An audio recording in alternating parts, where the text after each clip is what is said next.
itu sejak tahun 2006.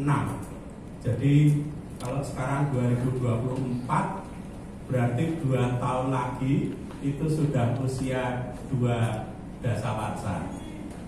Hampir 20 tahun kurang 2 tahun. Sehingga sudah cukup lama.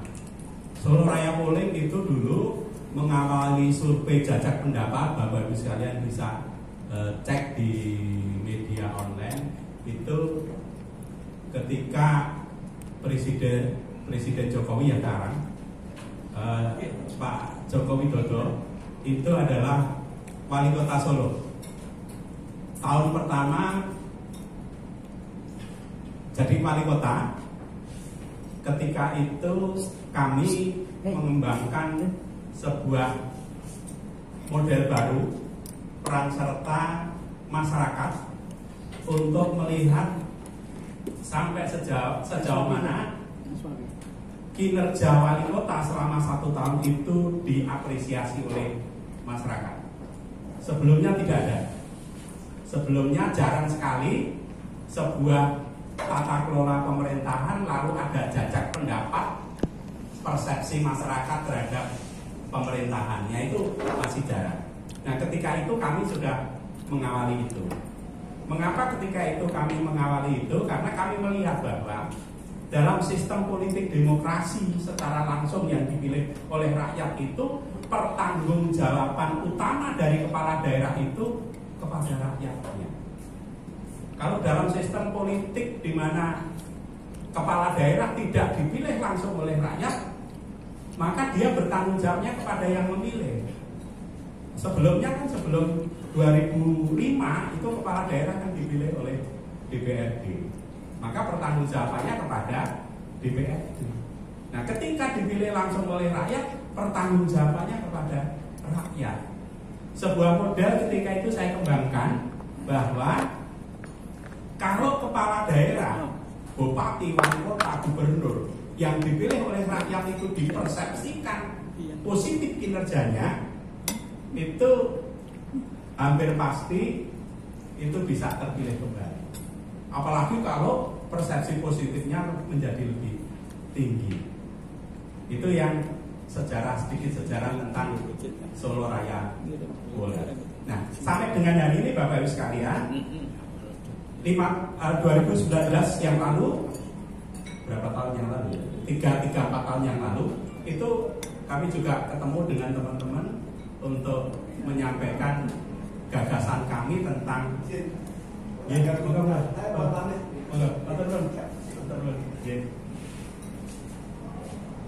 gagasan kami tentang pemilihan kepala daerah. Hari ini Bapak Ibu sekalian, saya ingin ketemu dengan Bapak Ibu sekalian menyampaikan 2 hal.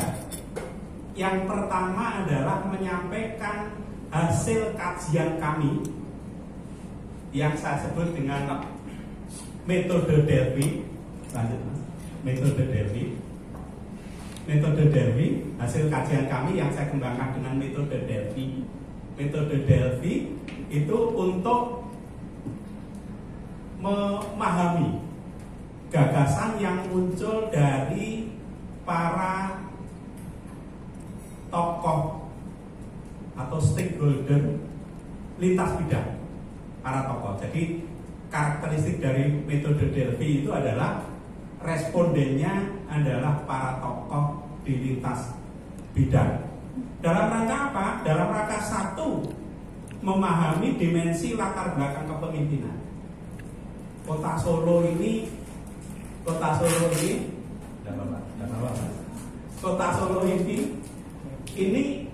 kira-kira yang paling bagus itu dipimpin oleh tokoh dengan latar belakang apa? Itu satu. Yang kedua, memahami tantangan kepemimpinan Solo ke depan. Solo ke depan itu tantangannya seperti apa? Paling tidak 2024-2029.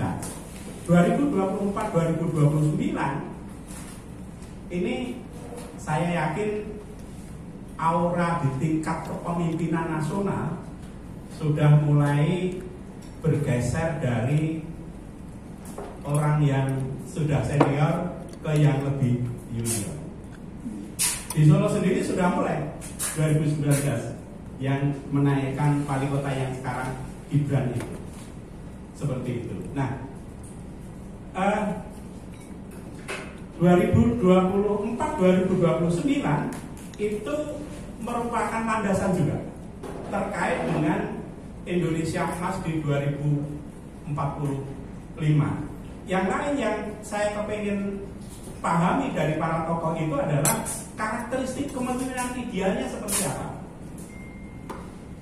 Setelah itu maka kemudian kami tanyakan tentang siapa sebenarnya menurut para tokoh itu yang kira-kira dari bursa yang sudah ada, yang beberapa waktu yang lalu juga dirilis dari beberapa media itu, siapa di antara para tokoh itu yang kira-kira memiliki kedekatan dengan karakteristik yang mereka juga.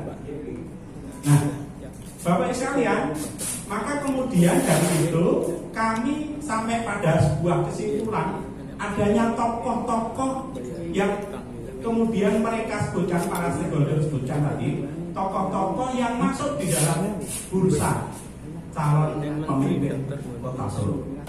Nah, tokoh-tokoh yang disebutkan para stakeholder lintas bidang tadi akan kami uji dengan saja pendapat. Kira-kira modelnya seperti ini. Nah, kita akan uji apakah para tokoh yang diajukan, para calon pemimpin yang diajukan oleh stakeholder lintas bidang tadi itu secara politik, secara kapasitas political personal capability-nya itu diterima oleh rakyat atau tidak, melalui 3 indikator: popularitas, akseptabilitas, dan elektabilitas. Gitu. Seperti itu. Lanjut, Mas. Nah, ini Bapak sekalian, ada 19 tokoh yang kemarin dalam 10 hari terakhir itu kami jadikan narasumber. Ada dari politisi, dari birokrat, akademisi itu ada 3, politisi itu ada 3, birokrat ada 2, akademisi ada 3, tokoh budayawan ada 2, pengagum keraton juga saya jadikan narasumber 1, kemudian para pengusaha itu ada 3, tokoh LSM atau tokoh pergerakan ada 1, pemangku kebijakan keuangan ada 1 yang kami jadikan narasumber, kemudian agamawan ada 1, tokoh pemuda ada 1, agamawan ada 2, sehingga total stakeholder yang kami jadikan narasumber di dalam metode teknik Delphi itu adalah 19. Sedikit catatan teman-teman wartawan yang saya hormati, teknik Delphi itu di Indonesia pernah sangat populer karena teknik itu digunakan untuk mengkaji kebijakan terkait dengan Timur Timur yang sekarang menjadi Timor Leste itu dikembangkan oleh Profesor Sofyan Effendi. Sofyan Effendi itu mantan rektor, mungkin sekarang masih sehat beliau, gitu, masih sehat beliau. Nah, zaman Presiden Habibie itu dari Sulawesi Tenggara, Sulawesi Selatan ya, dari Sulawesi Selatan. Nah, Sofyan Effendi itu juga dari Sulawesi Selatan. Kemudian ketika Pak Habibie naik jadi presiden, maka dia panggil Profesor Habibie, Sofyan Effendi untuk memikirkan bagaimana keputusan pemerintah final tentang Timur Timur itu. Maka Profesor Sofyan Effendi ketika itu mengembangkan teknik Delphi. Dia menggunakan para ahli politik luar negeri, ahli hukum, ahli sosiologi, ahli antropologi dalam rangka membuat kebijakan tentang Timor Leste itu. Tentu saja yang kami kembangkan di Kota Solo tidak serumit punyanya Profesor Sofyan Effendi itu. Kalau Profesor Sofyan Effendi itu teknik Delphi-nya dilakukan berulang-ulang sehingga sampai pada satu kesimpulan harus muncul opsi jajak pendapat itu. atau opsi referendum itu dari sebuah kajian yang mendalam. Nah, akhirnya rakyat Timur Timur menghendaki keluar dari NKRI, ya sudah. Secara akademik sudah betul, secara politik internasional juga tidak membebani Indonesia. Nah, kita tentu saja tidak serumit itu, kita hanya menggunakan satu putaran saja. Setelah data masuk pada kami terhadap 4 hal tadi, maka kemudian kita FGD-kan di teman-teman saya yang kebetulan juga orang-orang Unisri. Walaupun ini tidak boleh mengatakan Unisri seperti itu karena terkait dengan politik seperti itu. Nah, langkah selanjutnya maka kemudian kita akan melakukan uji publik terhadap gagasan dari para stakeholder lintas bidang tadi. Lanjut, Mas.